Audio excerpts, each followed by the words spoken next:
Hi friends, welcome to my channel. இன்றைக்கி நம்ம என்ன பார்க்க போகிறோம் அப்படின்னா, 6ஆம் வகுப்பு சமூக அறிவியல் முதல் பருவத்தில் இருக்கக்கூடிய பன்முகத்தன்மையினை அறிவும் அப்படின்ற பாடத்துக்குரிய புத்தக பின் வினாக்கள் பற்றி தான் பார்க்க போகிறோம். அதாவது புக் பேக் கொஷின்ஸை வந்து நம்ம என்ன பண்ண போகிறோம், இதில் ஆன்சர்ஸ் வந்து பார்க்க போகிறோம். வாங்க பார்க்கலாம்.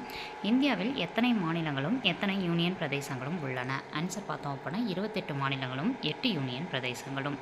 இந்தியா ஒரு டேஸ் என்று அழைக்கப்படுகிறது. ஆன்சர் இந்தியா துணைக்கண்டம் என அழைக்கப்படுகிறது. மிக அதிக மழைப்பொழிவுள்ள மௌசின்ராம் எந்த மாநிலத்தில் உள்ளது? ஆன்சர் மேகாலயா. கீழ்கண்டவற்றில் எந்த மதம் இந்தியாவில் நடைமுறையில் இல்லை? ஆன்சர் பார்த்தோம் அப்படின்னா கன்ஃபூஷிய மதம் அப்படின்றதான் நடைமுறையில் இல்லை. இந்திய அரசியலமைப்பு சட்டத்தின் 8வது அட்டவணையில் அங்கீகரிக்கப்பட்டுள்ள அலுவலக மொழிகளின் எண்ணிக்கை எத்தனை? ஆன்சர் 22. எந்த மாநிலத்தில் ஓணம் பண்டிகை கொண்டாடப்படுகிறது? ஆன்சர் கேரள மாநிலம்.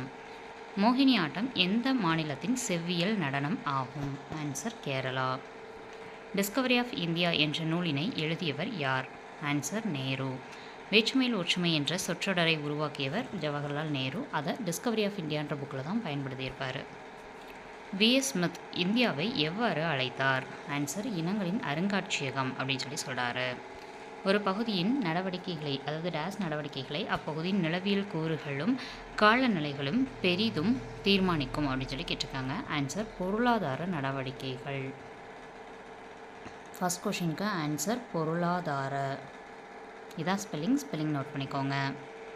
மிகவும் குறைந்த மழைப்பொழிவு உள்ள ஜெய்சால்மர் எந்த மாநிலத்தில் உள்ளது? ஆன்சர் பார்த்தோம் அப்படின்னா ராஜஸ்தான் மாநிலத்தில் உள்ளது. ராஜஸ்தான் ஜெய்சால்மர் அப்படின்றதான் இருக்கிறதுலே வந்து குறைவான ராஜஸ்தான் மாநிலம்.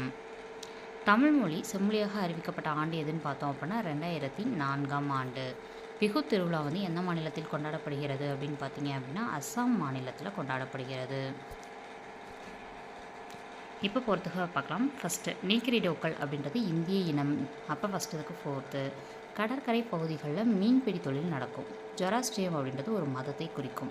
வேற்றுமையில் ஒற்றுமைன்றது நம்மளுடைய இந்தியாவை குறிக்கும். ஓகேங்களா? ஸோ இவ்வளோ தான் புக் பேக்கில் இருக்கக்கூடிய கொஷின்ஸு. நம்ம நெக்ஸ்ட் லெசன் வந்து என்ன லெசன் இருக்குது அப்படின்னு பார்த்தோன்னா சமத்துவம் பெறுதல். இதோட புக் பேக் கொஷின்ஸை நெக்ஸ்ட் வீடியோவில் பார்க்கலாம். இந்த வீடியோ பிடிச்சிருந்தால் லைக் பண்ணிக்கோங்க, நம்ம சேனலை சப்ஸ்கிரைப் பண்ணிக்கோங்க. அடுத்தடுத்து தொடர்ந்து நம்ம புக் பேக் கொஷின்ஸ் எல்லாமே வந்து அப்லோட் பண்ண போகிறோம். வீடியோ பிடிச்சிருந்தால் தொடர்ந்து ஃபாலோ பண்ணுங்கள். தேங்க்யூ. சப்ஸ்கிரைப் பண்ணிவிட்டு ஃபாலோ பண்ணுங்கள்.